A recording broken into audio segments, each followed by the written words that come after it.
السلام عليكم ورحمة الله. أعوذ بالله من الشيطان الرجيم. بسم الله الرحمن الرحيم. رب اشرح لي صدري ويسر لي أمري واحلل عقدة من لساني يفقه قولي واجعل لي وزيرا من أهلي هارون أخي اشدد به أزري وأشركه في أمري كي نسبحك كثيرا ونذكرك كثيرا إنك كنت بنا بصيرا وصل اللهم على محمد وعلى آله وأصحابه وأتباعه وسلم والحمد لله رب العالمين. Okay, so we are reading from, we're on part 9 of Bismillah. Last week we discussed how,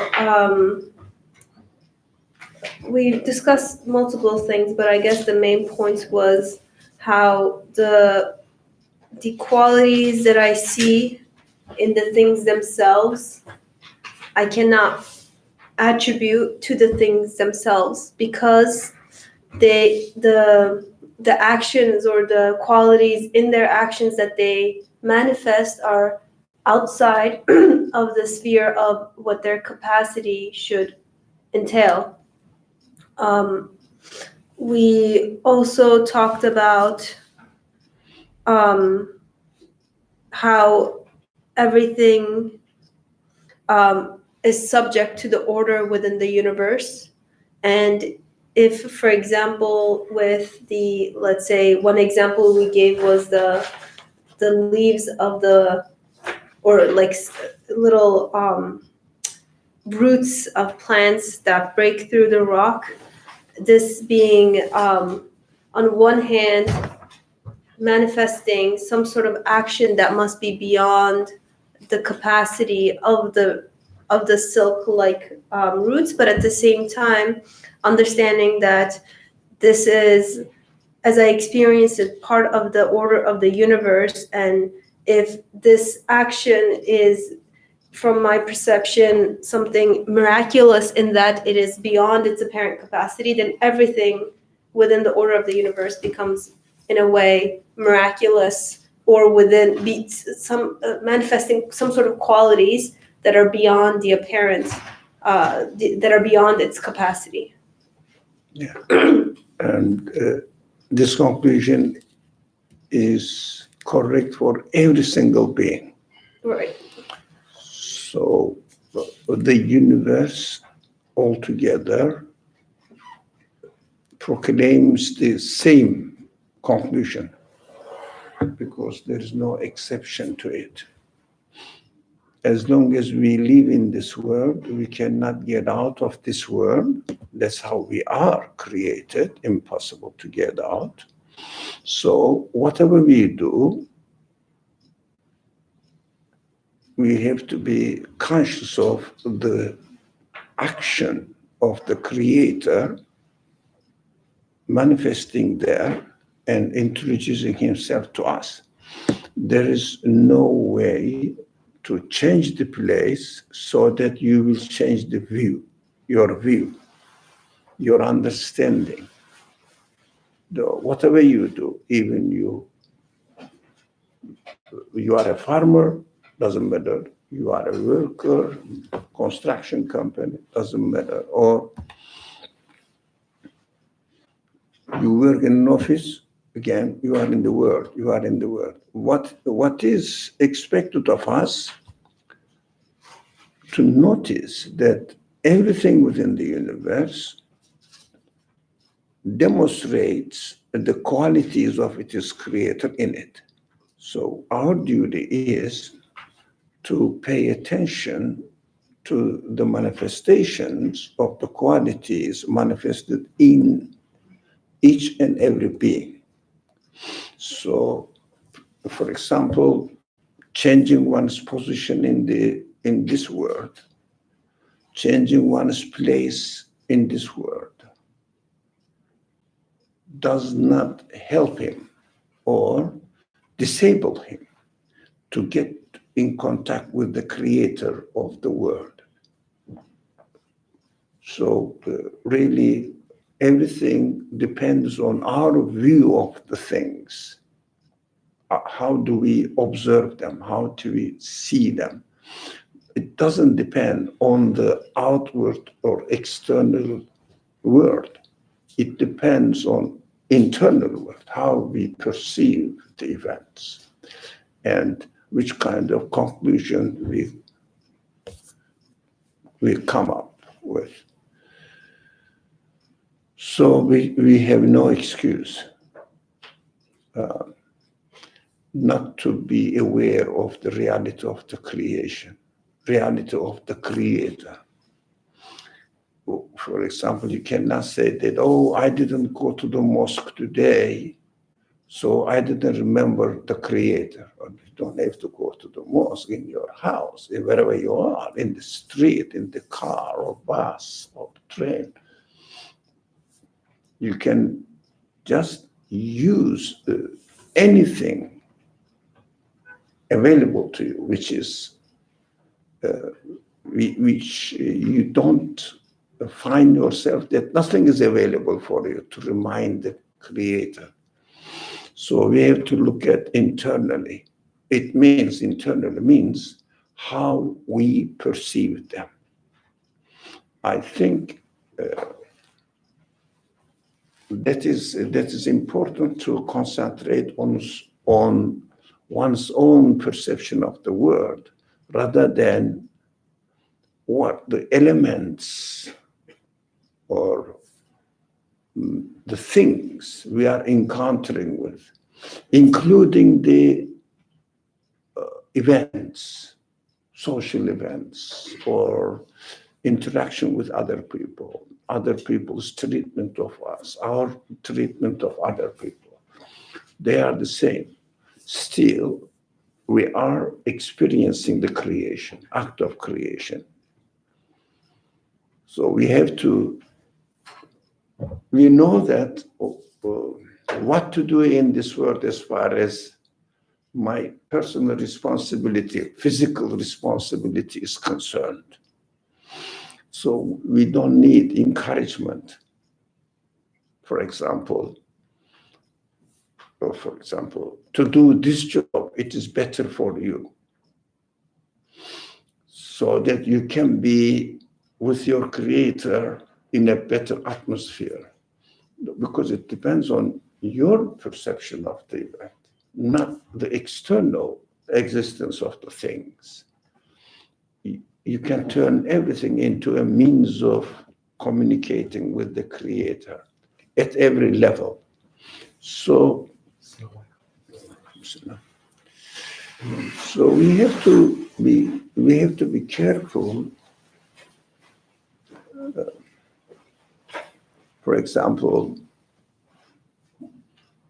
to ask people,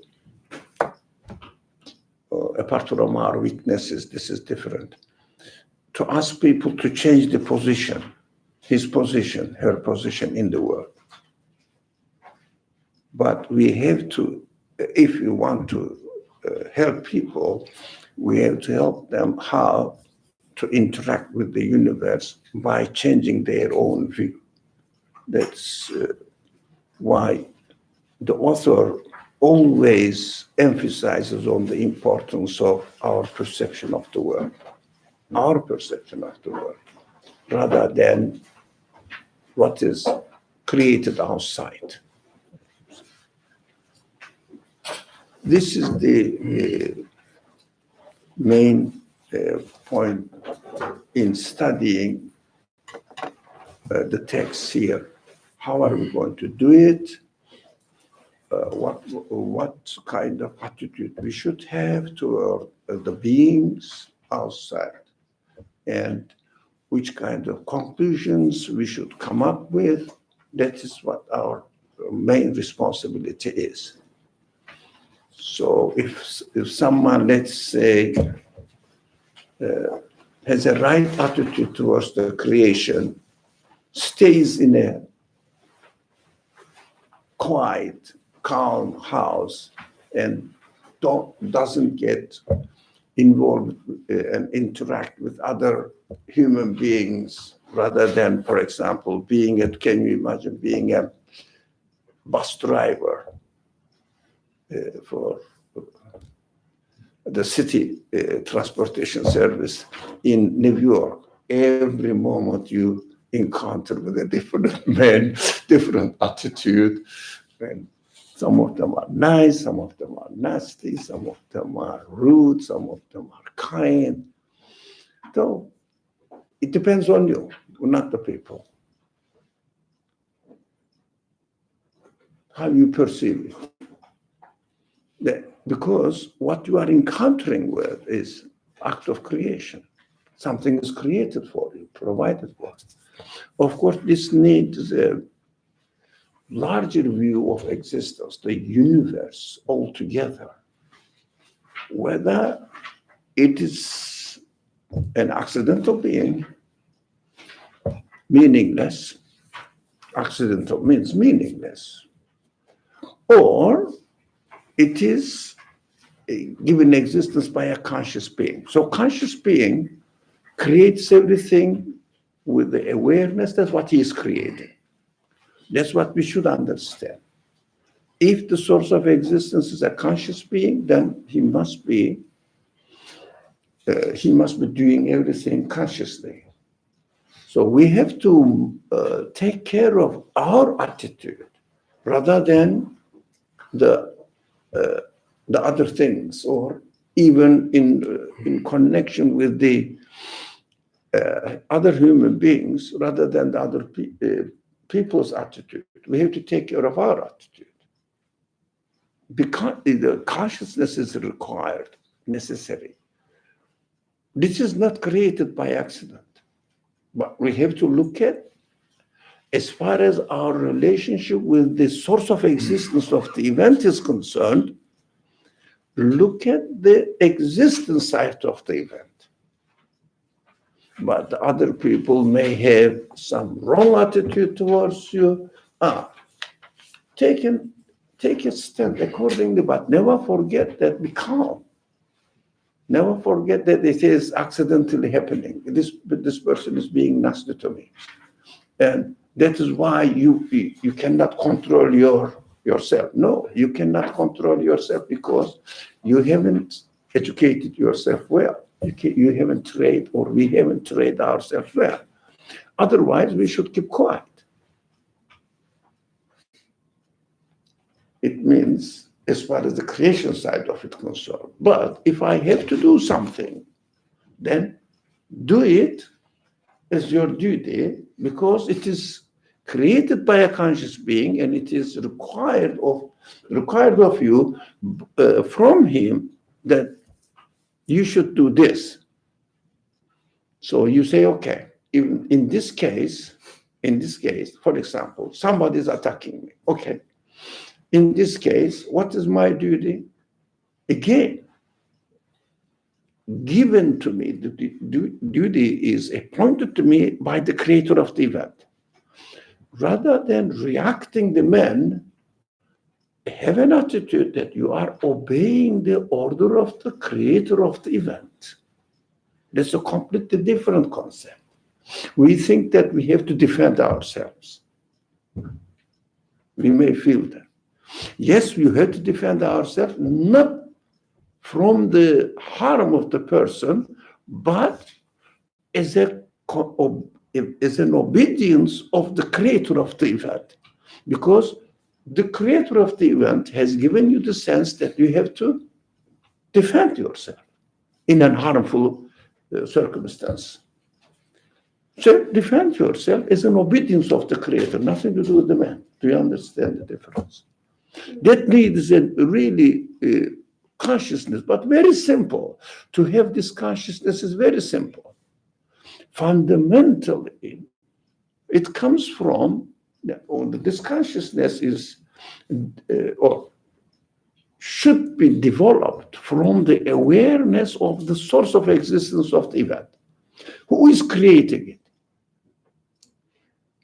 The man who is, for example, harming me, the man who is insulting me, is he creating the event?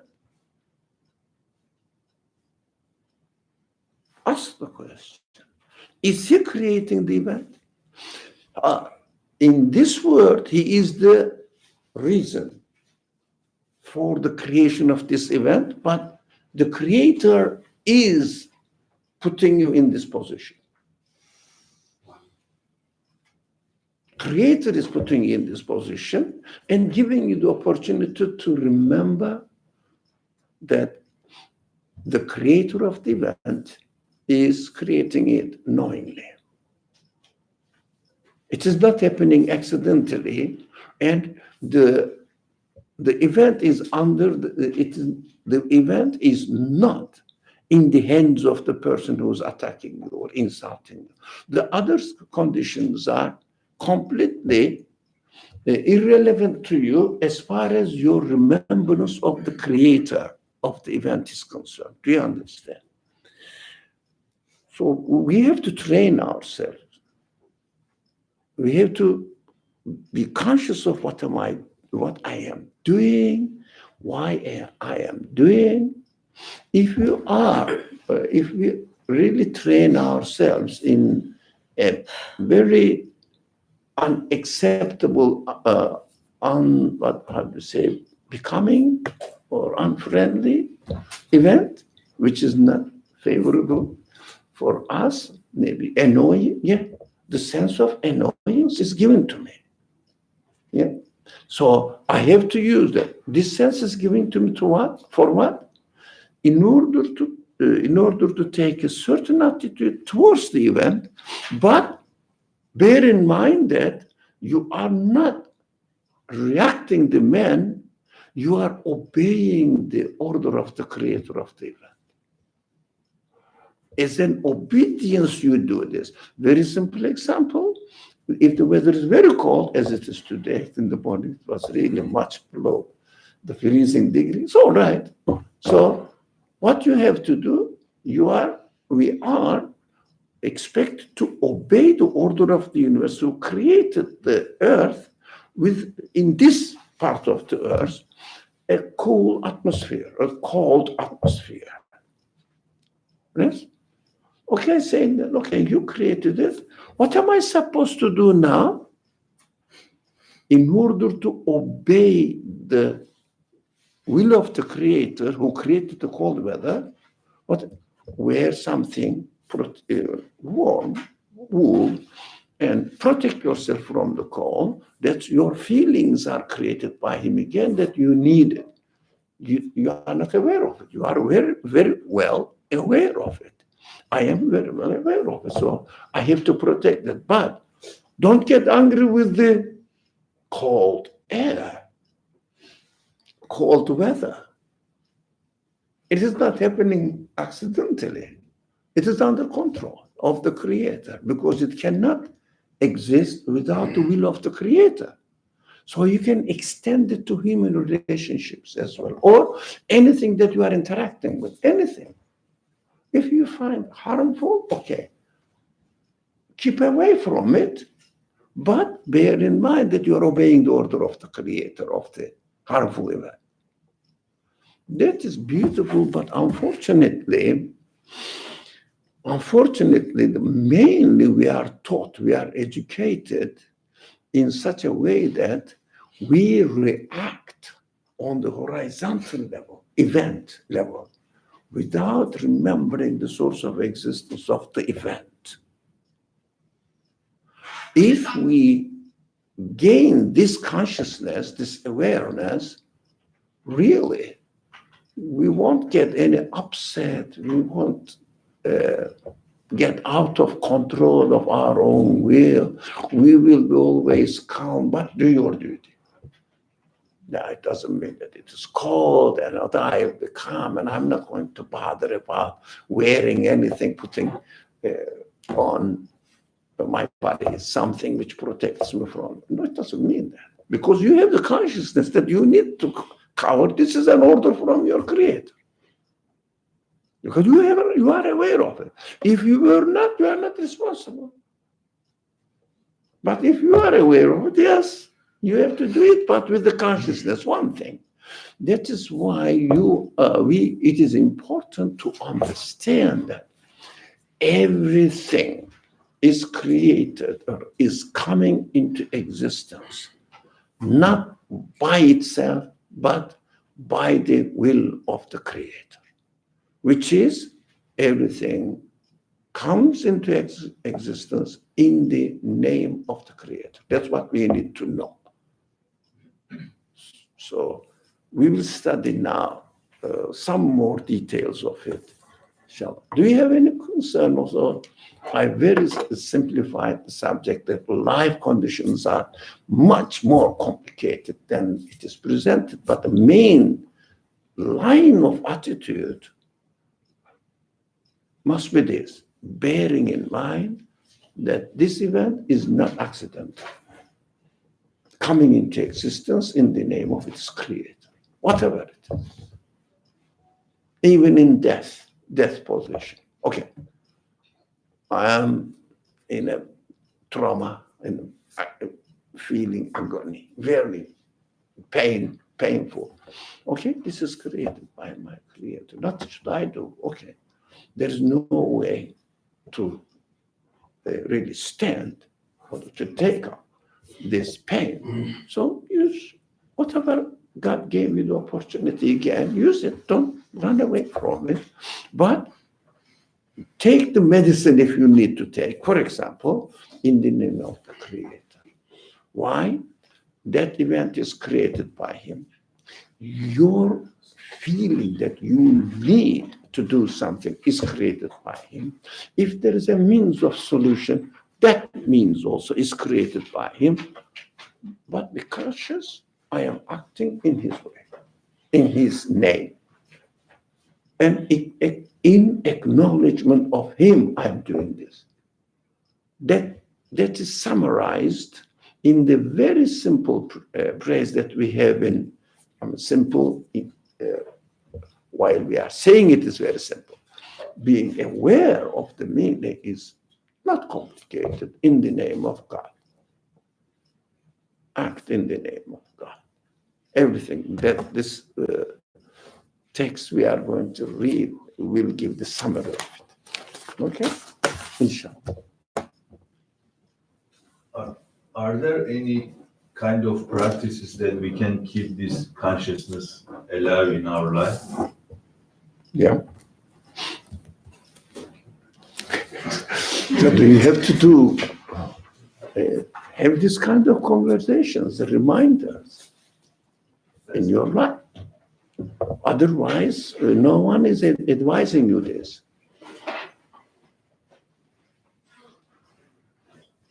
In the culture, in the civilization, there is no such attitude that is presented to us.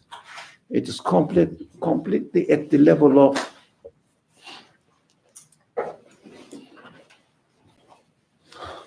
cause and effect relationship within the universe. Doesn't go out of the universe. The mind doesn't go out of the universe. Out of the universe means related to the source of its existence.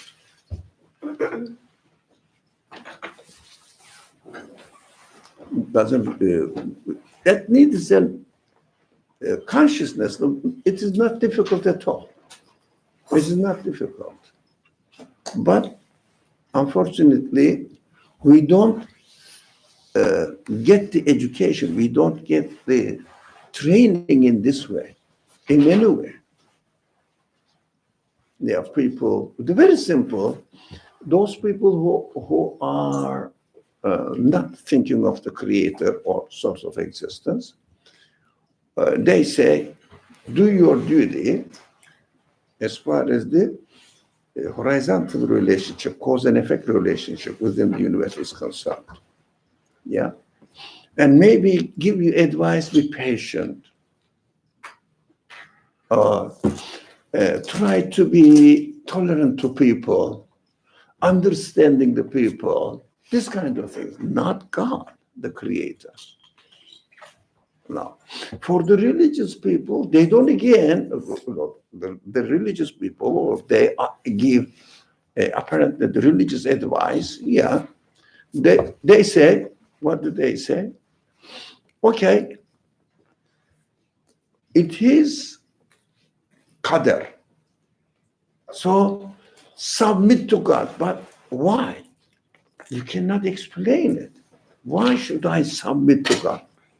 But there's a very fine tuning here, which is, look, the event is not existing by itself accidentally. So don't jump to God, the concept of God. Say the source of existence of this event, because this event is not existing by itself. It is given existence by the one who has given existence to the whole universe. So within his knowledge, within his will, you find yourself in this position. So in obedience of his message, he's revealing his will to you. Do it in obedience of the Creator, not submitting to the qadr, which is not known what it means really. What it means really? It needs explanation, but unfortunately, again, in the culture, it is not explained in a way that we are satisfied with. Normally, human beings can be satisfied with. Okay, let's go on. And just to add on, maybe in respect to the question that was raised, is, you know, if I go to the gym and I lift weights or something, I'm making a muscle that I can then later use in my everyday life, if I'm lifting something or carrying something. And I guess attending these sort of discussions or thinking about these sort of topics helps in me developing the muscle of my consciousness, that then when I experience practical situations, I am able to hopefully more readily think in a certain way and approach it in a more meaningful sense, by making that connection to the source of existence of that event and forming a relationship with the creator of that event and trying to see what my creational command is. Yeah. What I noticed, in general, I noticed, but nowadays I'm thinking about it, and to understand myself, understand this topic, and also make it very simple to comprehend and to remember. Very simple, make it very simple. That is the conclusion I shared with you, very simple. But in the scripture, especially, which is my first interest in the Quran scripture, the word remembrance, reminding, warning in different forms, مذكر, tazkira, dhikr. This is all the same word comes from dhikr. So Quran itself says that I am the word of God, and this is for you to remind. To remind. And Quran itself says, and how many times it names the speech itself, the collection of the speech itself, and reminder, dhikr. And warns the messenger, again, but in the by using the messenger as an example, it is a warning for all of us.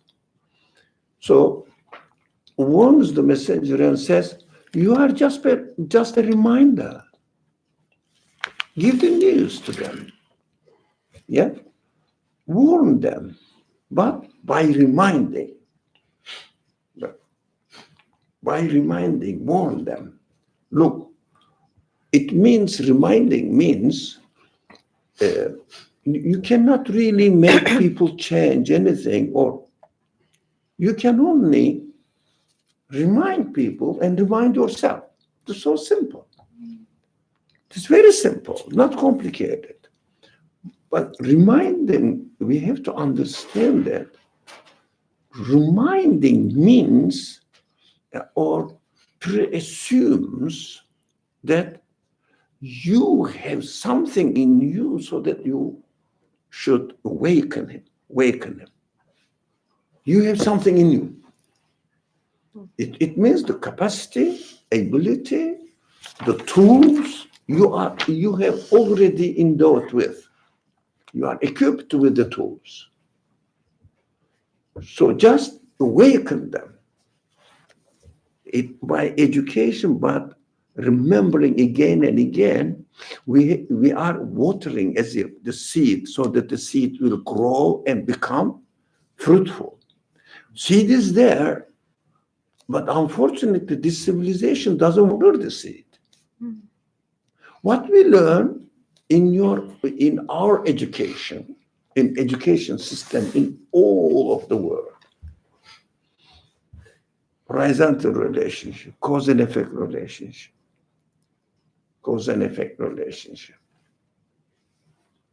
But I have the seed within me.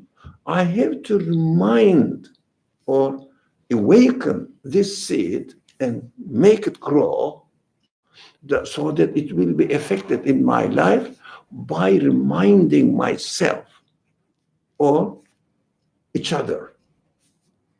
So the messenger means what? In one sense, apostle, the prophet. But in another sense, messenger is, yes, the speech of the Creator and the one who brings and conveys the speech, transfers the speech to human beings. Yeah. But the universe is a messenger. Why? Brings the message from its Creator. Now, more important so, yourself is a messenger to yourself. What does it mean?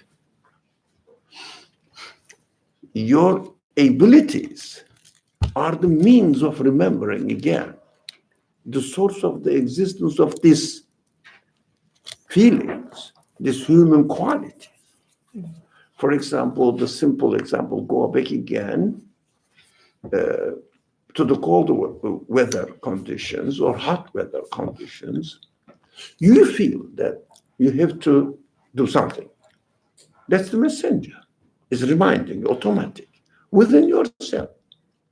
But if we have not learned how to utilize it, it is there, but remains innate, inertia.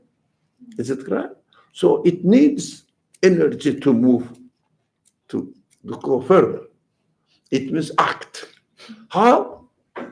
With the free will. Free will is the key point. It is, everybody has this, if you like, impulse or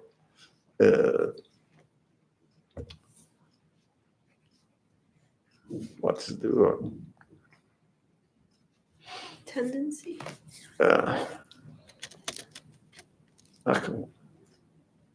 Drive? Innate thing. It's an instinct. It is in us. The instinct is in us, but we have to awaken it. But who is going to do it?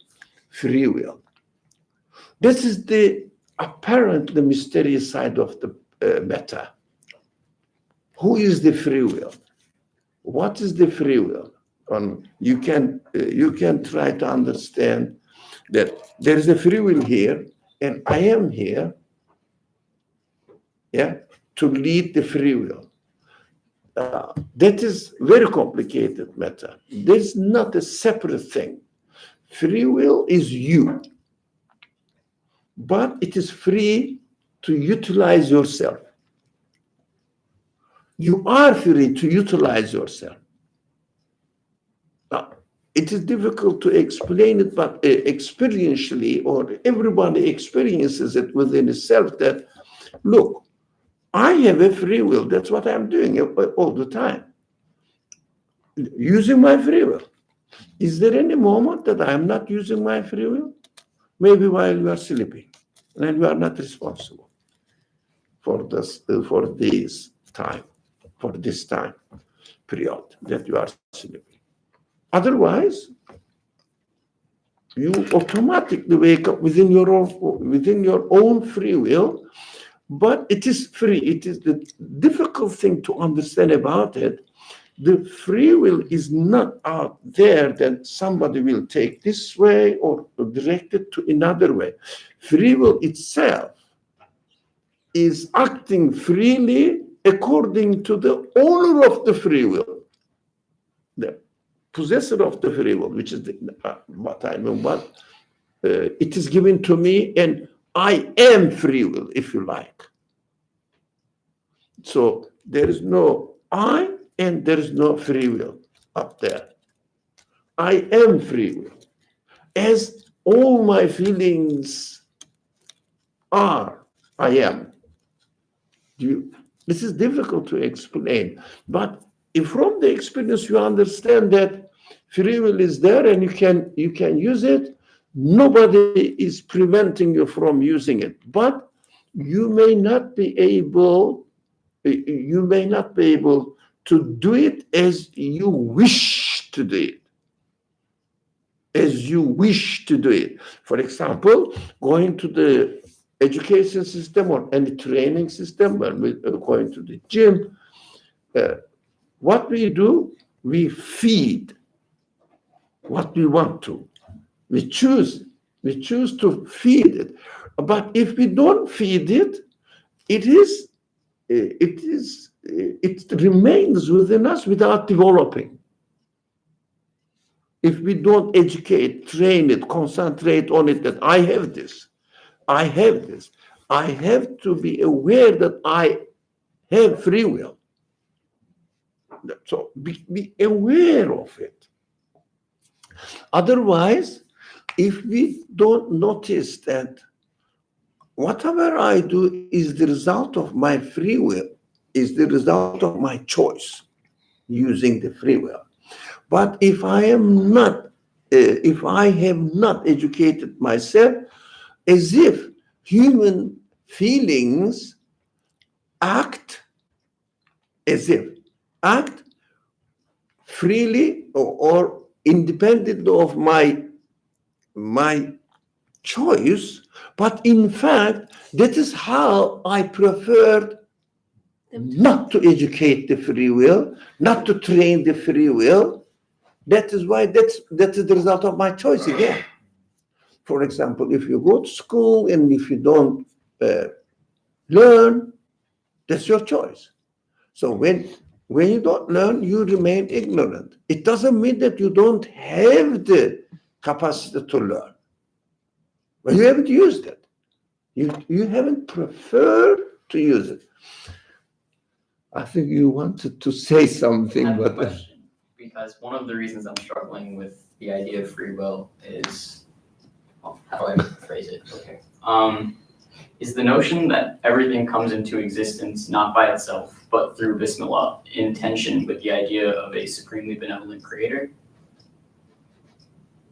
And I'm struggling. How is the notion that everything I do is the result of my free will compatible with the notion that everything comes into existence not by itself? no, not compatible. It is what we use with take the attitude, and the result is created by whatever the attitude you take. You are absolutely free to take the attitude there, to train yourself, not to train yourself. You are absolutely free. But whatever you choose, result is created.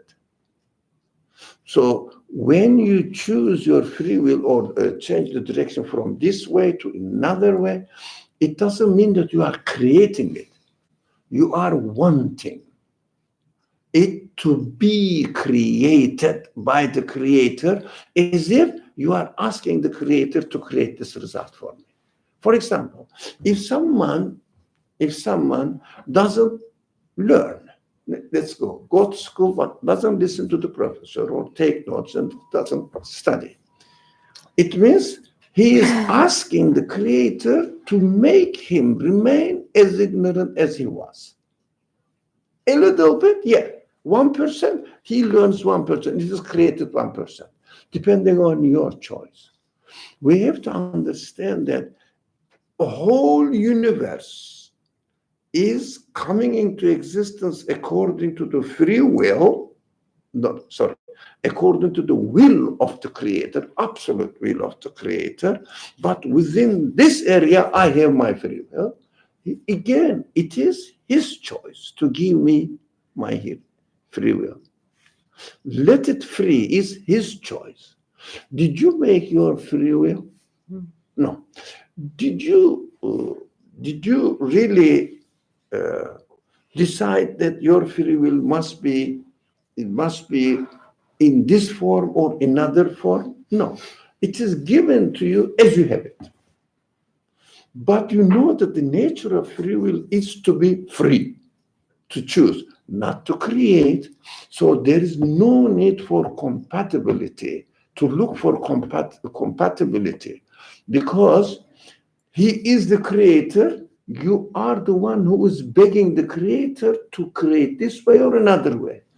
But if you were both, it means you and the Creator of the universe, both at the same position, so you should look for compatibility, that you shouldn't spoil the order of the universe.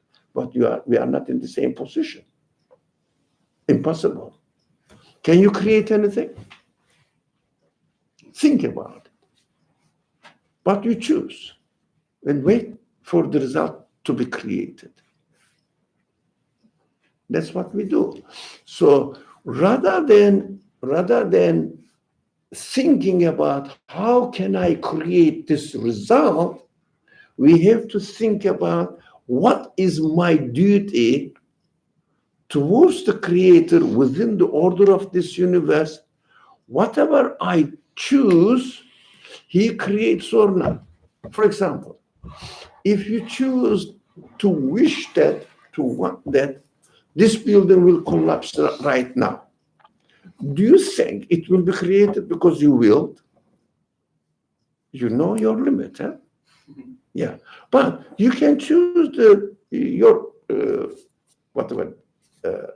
tablet to put this way or another way. And it will be created, you know that.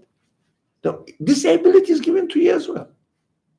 So what you have to do now, concentrate on within the order of the universe. If I ask and if I choose which direction it will be created or not, as a result of the order that you have learned. Because learning capacity is created by your Creator as well. But if we don't remind ourselves which kind of qualities we have, which kind of responsibilities we have, then we don't realize. What we do now, we just use our free will randomly without being trained. Well, for example, simple example, of course, always simple examples must be simple. A farmer, let's say, he wants to grow corn. So the corn must be in the order human beings learn. When you sow the seed, plant the seed into the soil, cultivate the soil, when it will grow perfectly, according to the order. So obey the order in your choice. If you don't obey the order in your choice, your free will be in vain because you misused your free will in the wrong way. For example, if someone really doesn't educate himself that he should keep in mind, remind himself that everything is created by a conscious being, you don't notice. I don't notice. So I say, accidentally I met somebody today, and today was a hectic day. Something happened to me. You understand what's going on? It means I haven't educated myself. what is going on in the world. It's very simple. Let's come, if you have any more concern, yeah, talk about. Otherwise, come to the text. Or if you have any question or concern, this is very simple, but most neglected subject, I felt, today. Sorry, I had another question. Yeah, on turning everything into a means of communicating with the creator at every level. I'm sympathetic to that idea because I think it makes sense as an ideal, but I wonder if everything takes on a certain form, embodies a trait, then nothing ultimately will embody that trait. So if I were to nothing is ultimately, I missed the word. Nothing would, if I were to refer to everything as glasses, glasses is glasses, table is glasses, brownie is glasses, the word glasses loses its meaning. Correct? Sorry? It loses its meaning. No? Or Whatever, make it more. understanding of what it means to be glasses. It ends up having a more encompassing meaning. Or you understand different facets of glasses. Different facets I could see, but I wonder if everything is a means of engaging, then does this change how meaningful, more deliberate activities of worship will be? So if everything I do is this process of participating in exchange with the creator at every level. Awareness. Right. Awareness. Yeah. Relating from to it. Every action that I do. As much as you can. Yeah. Right. We can do it. We may fail. That's obvious. I fail a lot. But we are just, if you like, formulating how the things should be handled, how we should treat ourselves. This is a formula. But in practice, I cannot practice it. I haven't educated myself perfectly, or I could be better. Let's put it in this way. Always could be better. I haven't done this, so I fail. But I should be aware where I failed. So being aware of the creator in every event needs training. That's what we have to do here, actually. That's why I asked the formula of practicing. Are there any formula of practice? Practicing, yeah. Conscious practice. Conscious practice depends on the capacity of your consciousness. Now, otherwise you are not going to go somewhere that you will practice in a gym or something. That how can I be aware of it? Awareness is consciousness within you, yourself. You have to remind yourself, keep reminding yourself, but choose to keep reminding yourself. Yeah. Then look for the means to remind yourself. We have to do that. That's why this kind of meetings is necessary to remind ourselves how are we going to deal with our life within this world? How are we going to do with it? So we have to convince ourselves as well by choosing it, choosing to be aware of the reality of my position in this world. What am I supposed to do in this world? So simple. What on earth I am here for? Why am I here? Think about it. If you don't take the creator into account, what happens? Everything falls apart and disperses around, becomes meaningless, and you despair. What you do now, if it is the position, when you fall into despair, you run away from it because it is not the thing that our feelings love, to be within despair. That's how we are not endowed with this feeling. So what we do when we fall into despair, we forget about this subject, choose to forget about this subject, this matter, and try to keep us busy with something else, rather than dealing with my own reality. You choose to forget, you said, right? Yes, most of the times. But we don't openly declare that I am choosing to forget. I mean, we shouldn't reduce this subject to only getting drunk. Yeah, it is most obvious one. Yeah, not to deal with my reality, but not drunk in many ways. But mostly what we do, we concentrate on something, make it an objective for our life, and concentrate on it, again, run away from my reality rather than really becoming aware of my reality. Concentrate on something. Of course, we have to do something within this universe, within this world. That's the conditions we are created in. Or we cannot really alienate the conditions from ourselves. It is no way. Even you close your eyes, sit there for 10 minutes, 10 hours, again, it is your choice.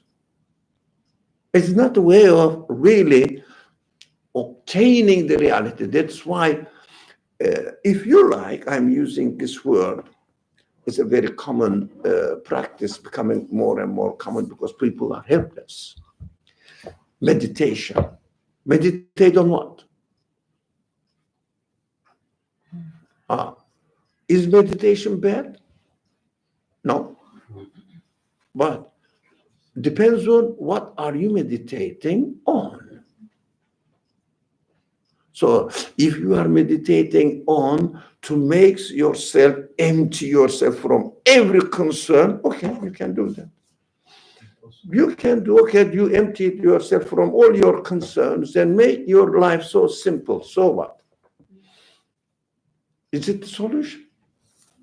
So, but you have to meditate that, look, whatever exists, I have to take notice of whether that thing can come into existence by itself. That's what in your summary reminded me, actually. To understand that in everything, the creator of that thing is introducing himself, reminding himself to me. Yeah. So train yourself or meditate on it if you want to meditate on it. I mean, we cannot say meditation is wrong or right, but depends on for what purpose you are using it, you are employing it. Yeah, I was just when you said meditation, and can I use meditation as a practice to my conscience? Yeah, it means, yeah, put it, make your conscious actions of, make your conscious become aware of the reality of what is going on in this existence, in this world, including yourself. What am I having this need, for example? Need for meditation is again innate with us, within us. Need for concentration, need for learning, need for education, training. That's what we need. Whatever you do doesn't matter. So the external objects are not really important. As long as you educate, we educate ourselves by reviving what is within us. We are not going to bring anything new into ourselves. We are not going to get a talent or a capacity which is not with us but borrowing from others. No, we can learn and revive them. It is within us. Everything is within us. By the reminder. We need reminder, you said. Yeah, but reminder is, yeah, you have to choose to remind yourself. So you have to choose to attempt the means which will remind you, help you educate in this way. Help you educate in this way. So that's why neither the Quran nor according to the Quranic teaching, the messengers know those people who try to convey the message after receiving it from certain sources, but they are not giving you anything extra. They are just feeding what is in you. Yourself is the, if you like, the very extremely concentrated, how do they call it? Seed bed of the whole forest. It is with you. Then they can help you. So they can? Then the other reminders from outside help you. They can help you. First, you have to remind yourself that you have everything within yourself. Now, but you need the reminder to hear, to educate. Educate with that. For example, when you go to school, very simple. We keep using this example. What the school teaches you, nothing outside of your potentiality. Their teaching is reviving, awakening what is within your reality. Do you understand? What is in there? So we need the reminder in order to recover ourselves, if you like, or discover ourselves is a better word. Discover ourselves what I have. That's why we need to educate ourselves. So go to school, learn something. Whatever the subject you study, doesn't matter. And what are you doing? You are learning what is already within you, and you are becoming aware of it. It is sprouting out, growing out, if you like, developing. It's necessary process. So that is what we have to choose the way that will remind me what is in me. That's why you go to school to learn what is already in you, to become aware of it. That is the learning process. We need to attempt the learning process to understand what is within us again.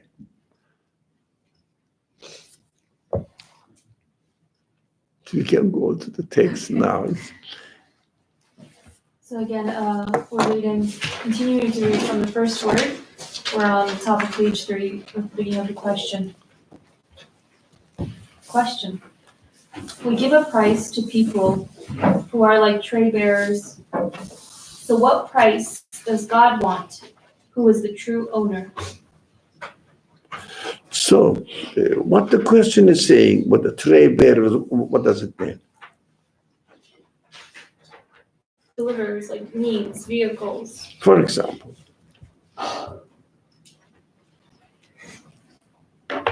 If someone is nice to me,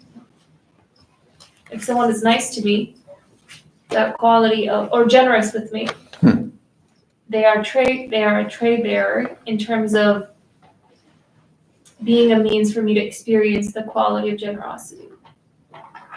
So generosity is already given within their own existence. And what are they? They are just presenting it to you. They're using their free will in such a manner so as to utilize that given quality. What else? That is human relationship. Okay. Well, it's human relation because it says we give a price to people. Okay, that is, the text says people, okay.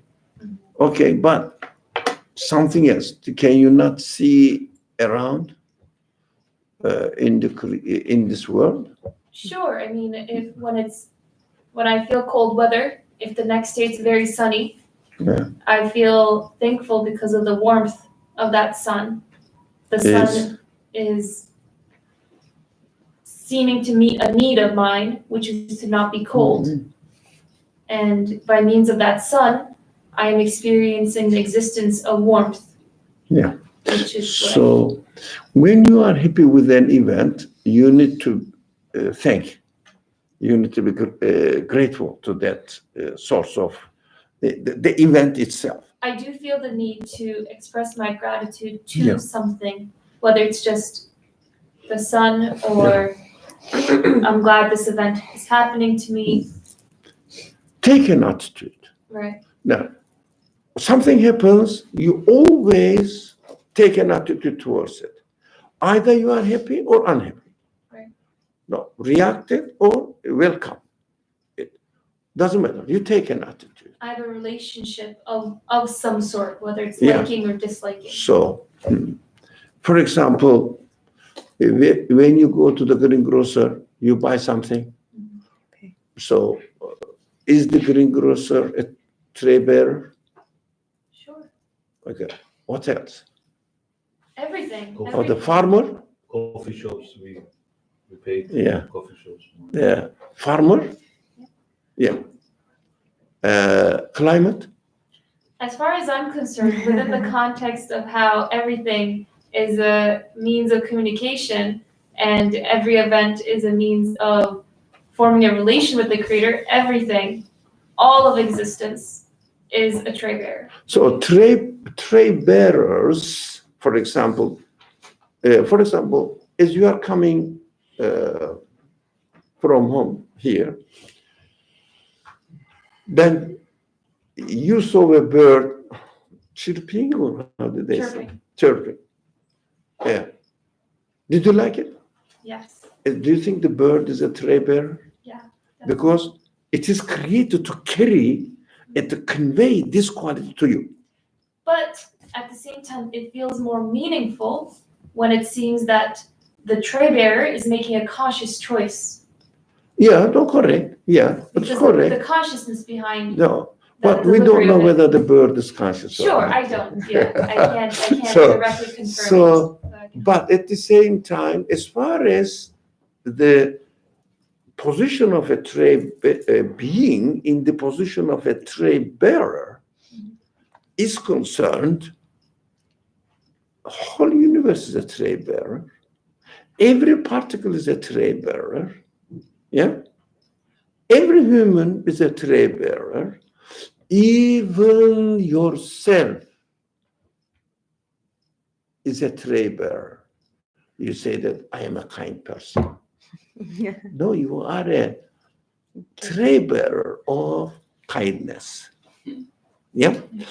So we have to know that nothing can own itself, but transfer it from its source of existence, including ourselves. So that the subject will end up with this. While you are taking, while you are giving, you have to remember that the things are happening in the name of the Creator. There's no difference whether you are giving or you are receiving in the name of the Creator. It means they are prepared by the Creator. They just present it to you, convey it to you. Or like the postman delivers the letter. Like everything is a postman, including yourself. It's a beautiful understanding. It makes sense to me. It's very simple as well. Is it complicated to understand? Including yourself. If you do something bad or good, you say, I'm the tray bearer. So what I brought is my responsibility. What is included, what is included in it has chosen by the Creator according to my, as far as I am concerned, free will, free choice. The others, I don't know. None of my business whether they have the free choice, they don't have the free choice. None of my business. Because I am receiving it. Whether I am receiving it from a conscious being or I am receiving it through a machine. Does it matter? It's a tray bearer. A conscious being is a tray bearer. Machine is a tray bearer. But I don't know, whatever it is. It's a tray bearer, whatever I call it. It's a tray bearer. It means whatever is presented to us is presented to us within the universe through a means, tray. Now,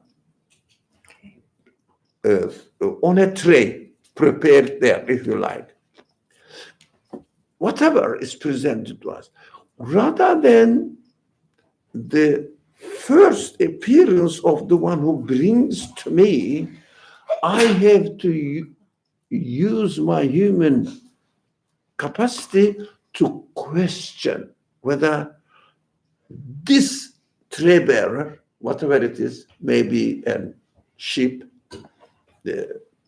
giving you nice play, so nice looking, people love, especially the children, but everybody loves the lambs, innocent lamb. So it is a tray bearer, and your perception of the love that you liked it is a tray bearer. You are a tray bearer, but all events altogether, you like it and it is lovable. We have to be conscious that they are put on our tray by the one who creates. That's why I think we are desperately in need of source of existence, consciousness of the source of existence, and everything boils down to existence. We have to learn how to question the source of existence. But first, in order to become aware of the source of existence, we have to always concentrate on existence. On existence. Then, only then, we can have a comfortable life in this world. Whatever you do doesn't really matter. Existence is the most important matter, I think, in this world. Consciousness always should be directed to the existence. How come it exists? Very simple. Anything. How come it exists? You can really recognize that whatever the means you are encountering with, easily you can recognize that this means is a tray bearer, nothing else. So simple. So that's why from there, your mind jumps to the creator of that event. Who put this on this tray? Who put it? What can be responsible to do that? Now, to realize this event to come into existence, to look for the source of existence. It works to me. Tray bearer. Okay, the text says what? So we give prize to the tray bearers. Yeah, what does it mean to give rise? In human relationship, the simplest one you said first, what do we do? If someone is generous, kind, helpful, whatever, to me, what do? You thank them and you reciprocate. Yeah, but even your tongue doesn't say, should say, but doesn't say, your consciousness says, oh, I'm grateful to this person, or in human relationship, I'm grateful to this. So if someone it treats you badly, you are not happy with it. But with the choice of the man, you are not happy with it. But the event says, and you realize, you become aware that this is an unlikable thing. Do you get it? That feeling also is given to you. It's all immediate. I don't, Sorry? whether it's a experience of generosity or an experience of a quote unquote bad thing, I mean, those feelings of liking and disliking are immediate. The automatic. It's automatic. If you like, automatic. Yeah, it is. You don't have to, how do you say, bring it from outside. It's within you. The result. But what is expected of us? To choose to remember. To choose to remember. Not ignore. We shouldn't choose to ignore. We need to choose to remember. That's what we need to train ourselves, reminding. Okay, the answer? The answer, yes. The price the true bestower of bounties wants in return for those valuable bounties and goods is three things. One is remembrance, another is thanks, and the other is reflection. No, I think we reversed the order.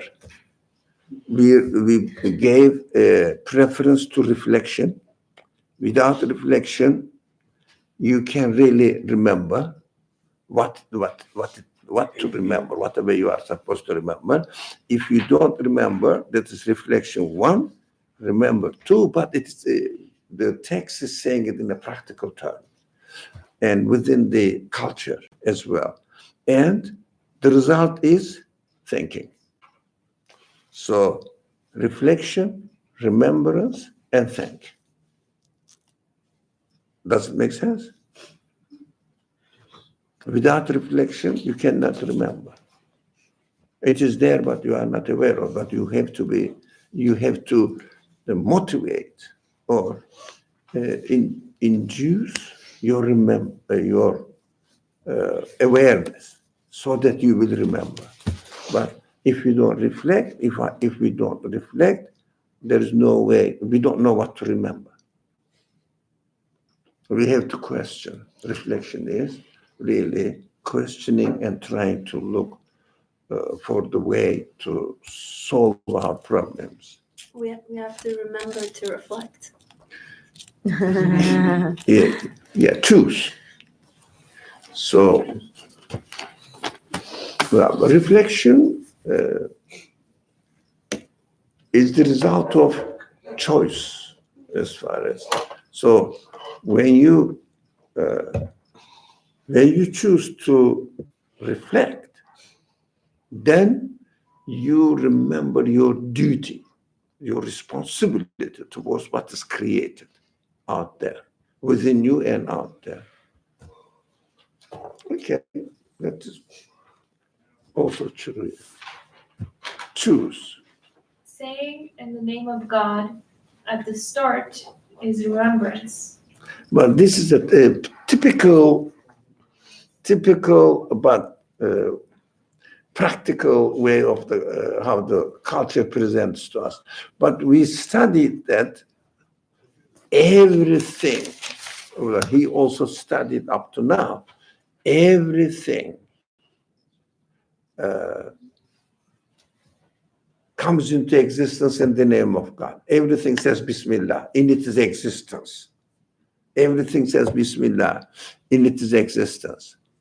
So if I want to remind myself in practical terms, I have to remind myself that, look, this is coming into existence in the name of God.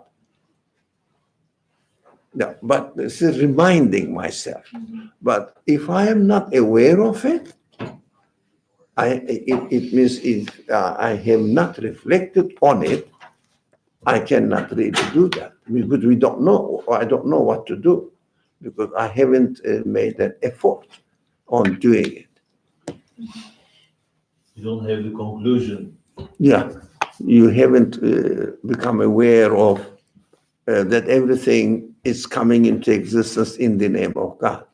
But you have to go, but after becoming aware of it, you can remind yourself by practically saying Bismillah, remembering that it doesn't come into existence by itself.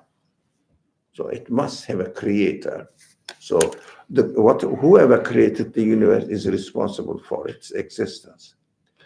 So we have to keep reminding ourselves. I mean, it is a kind of exercise, doing exercise. Saying in the name of God, or Bismillah, at the start is remembrance, and all praise be to God, Alhamdulillah, at the end is thanks. Yeah, look, that's the end of this end, but in between, because when we realize that whatever the qualities we are encountering with in this event, these qualities belong to the Creator, not the thing itself. Cannot be. So we have to make the distinction between not only material existence of the substances or the objects, even more important to remember this material existence of the object has qualities. Every object has qualities. So it is a simple way of thinking, which is acceptable at the beginning, but we have to understand that we cannot isolate the things from their qualities. How?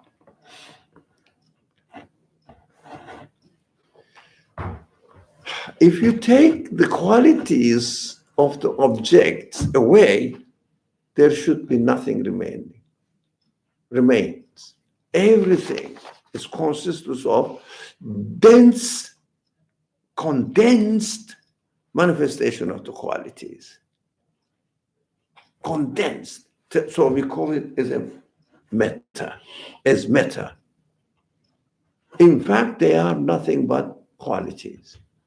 They don't have independent meta, and some qualities are installed on them.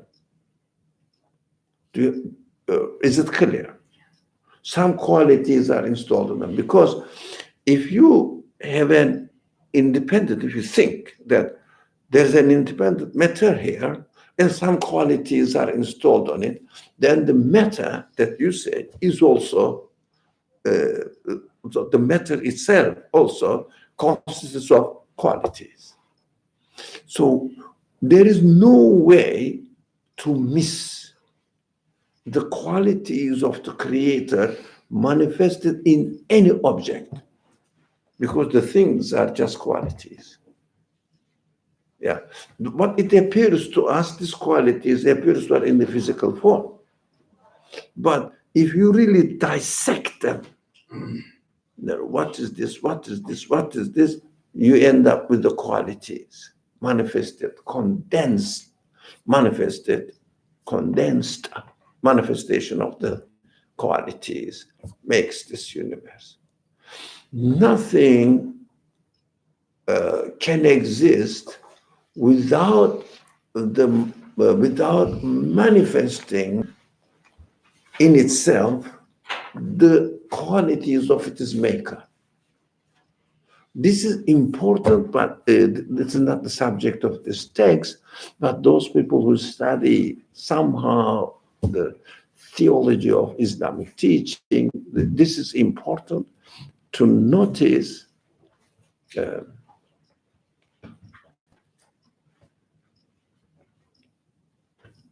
the universe is not a part of the Creator, that we need to concentrate on, is not a piece from the Creator, neither is it independent of the Creator. So how can we solve this problem? Because not a part of it, but cannot exist independent of it. What does it mean? There is only one way to understand that what is experienced by us in this universe is nothing but manifestations of the qualities of its creator. That's what the manifestations, reflections. So reflections of the qualities. It means qualities manifested themselves in the form of this universe. But it's a very fine point here. We have to pay attention that universe is not the creator itself, not a part of it. But at the same time, it doesn't exist independent of it.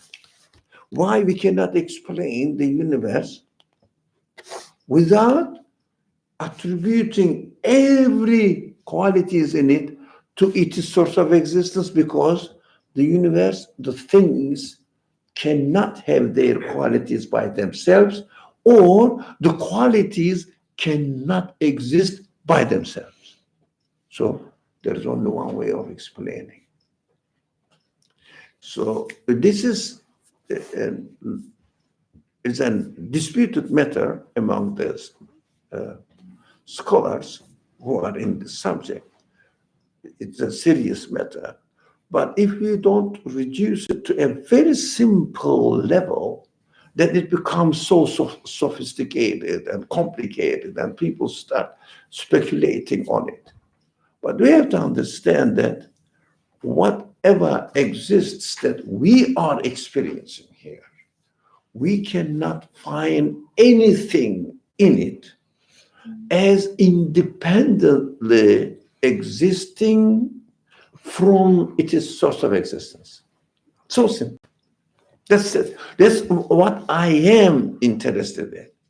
But why it happened in history that the people argued a lot? Because they didn't handle the subject from existential level, yeah, but taking the source of the information they are using, the Quran, as a point of reference, and trying to interpret the universe according to the pre-accepted knowledge of the Quran. So, of course, the Quran is understood by every individual according to their capacity, their intention. So the reflection of it will be according to their understanding and their interpretation.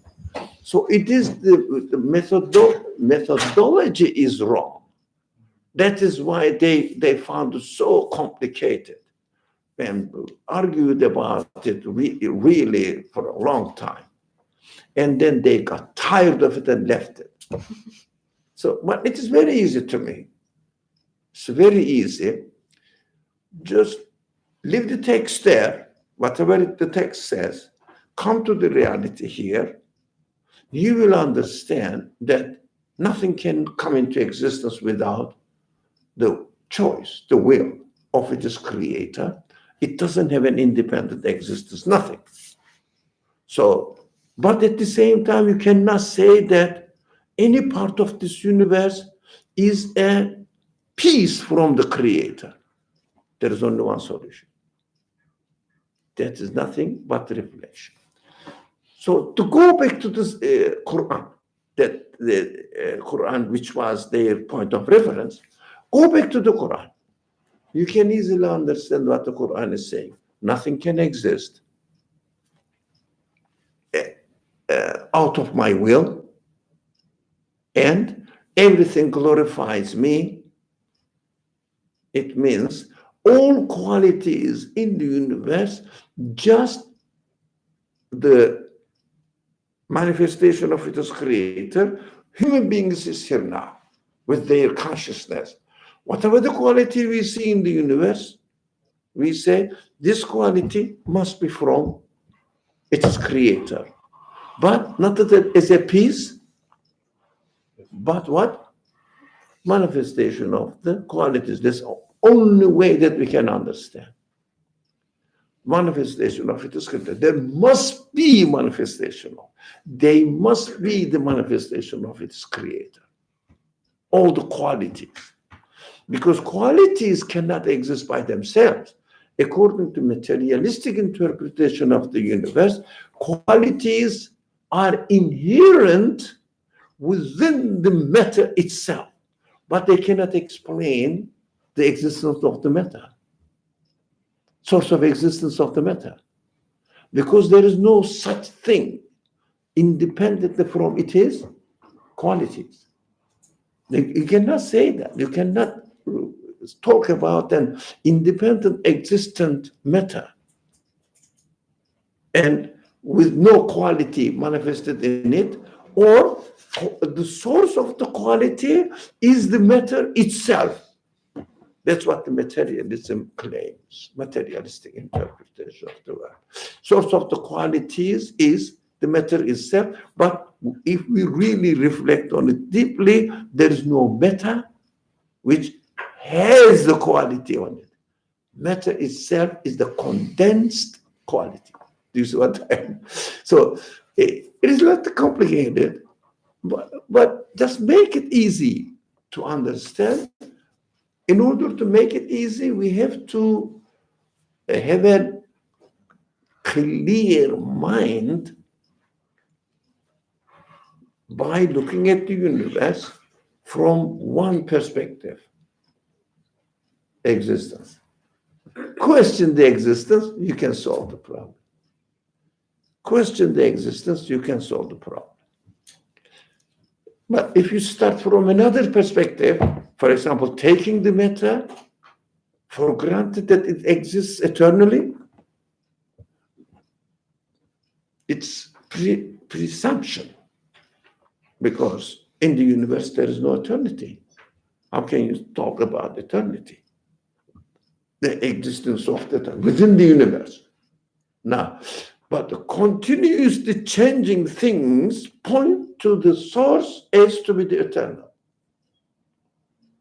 and absolute. Now, it is not within the universe, so we don't have to look into the universe to see the eternity within the universe. No, but the continuation of its renewed existence points to the absoluteness of the source of its existence. Because the same quality keeps manifesting itself in, innumerable ways. The same quality. It means the quality is fixed and cannot be of the kind of the universe. That's what makes the subject easy if you start from creation, existence. If you start from existence. Reflect on it, no problem, I hope that you will face with. It's very easy. Don't accept that the universe exists eternally, and at the same time try to interpret the universe according to what the scriptures say, because your scripture is your understanding. Now, scripture, when you take the scripture as your understanding, where you understand the scripture according to your preconceptions again. But what we have to do, we have to free ourselves and look at the universe as it is. Try to explain the existence. It becomes very easy to understand. Even your understanding of the source, the Quran is within universe. Your understanding. Yeah, your understanding. But you cannot say it's like the absolute knowledge. Even if you start from that as a but of course, reference point. if you don't take the existence into account first, then you have a certain understanding. According to your certain understanding, you interpret the text. But if you start from the existence, it will be an experiential. Is the right word? So you are experiencing it now, and you come to a conclusion within your capacity, and then go back to the text. So you understand that the text is confirming what you have come up with as a conclusion. But use yourself freely. Can you say that matter exists independently from its source of existence? Can anything exist independently? Sure. If you say, yes, I can say that the matter exists independently, I'm very comfortable with it. Okay, good for you. I don't.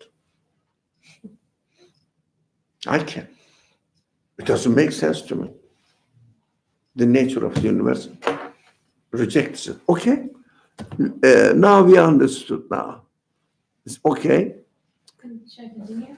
And perceiving. And perceiving and thinking of those bounties, which are priceless wonders of art. Yeah. Being miracles of power of the unique and eternally sought one, and gifts of his mercy, is reflection. Now, it means when you reflect, you understand that they are wonders of art.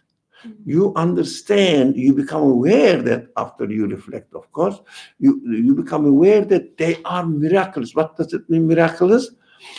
Their existence cannot be attributed to anything within the universe. It means it is given existence from somewhere else. Okay. However foolish it is to kiss the foot of a lowly man who conveys to you the precious gift of a king, and not to recognize the gift's owner, it is 1,000 times more foolish to praise and love the apparent source of bounties and forget the true bestower of bounties. So, source of bounties. Now, the tree, animals, I don't know, air, the sun, example. We say sun is emitting light, we say. But it is not the source. It is created in this way. It itself is not consciously producing. No, it is created in this way. That's why it is emitting. Oh no, we see that the light is coming from it, but it is created with the light together. Light needs to be created exactly in the same way sun needs to be created. And sun needs to be created with the capacity to emit light. Everything needs to be created.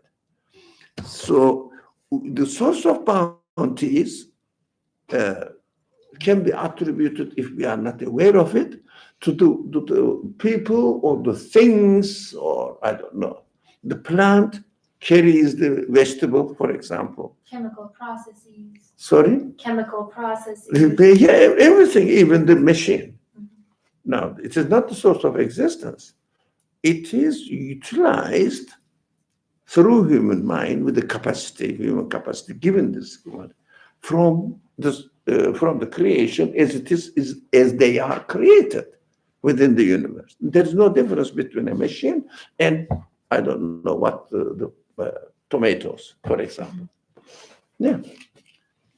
So we have to reflect and be thankful or grateful to the bestower of all bounty. O my soul, if you do not wish to be foolish in that way, give in God's name. Look, yeah, Take in God's name. yeah. Begin in God's name and act in God's name. And that's the matter in English. Yeah, that's it. So what we understand here, although the example is given to us that we have to take from other things, bearing in mind that they are only nothing but tray bearers. Okay, when I am giving also, I am the tray bearer. I shouldn't be proud of it. But if I spoil it, that is my free choice. Now, I prefer to spoil it. That's my responsibility. If I don't spoil it and convey the letter or the message to you straight without distorting it, that's how it was prepared anyways. I cannot take pride of it. What I have to do is be careful not to spoil and not to distort human feelings and not to claim that you own it. So matter is so simple to me, not complicated, inshallah. So, inshallah, next Saturday, start from the second station or whatever.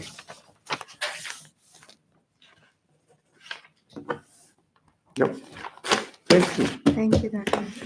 The time is up. Bismillah ar-Rahman ar-Rahim. Subhanaka la ilma lana illa ma 'allamtana innaka antal alimul hakim. Wa akhiru da'wahum alhamdulillahi rabbil alamin. Inshallah, not Monday, next Saturday. This in 2 days, Monday. We don't. The building will be closed. So, yeah. So. On Monday. So next Saturday and following Monday, inshallah. Assalamu alaikum. Did you write this? Did you write the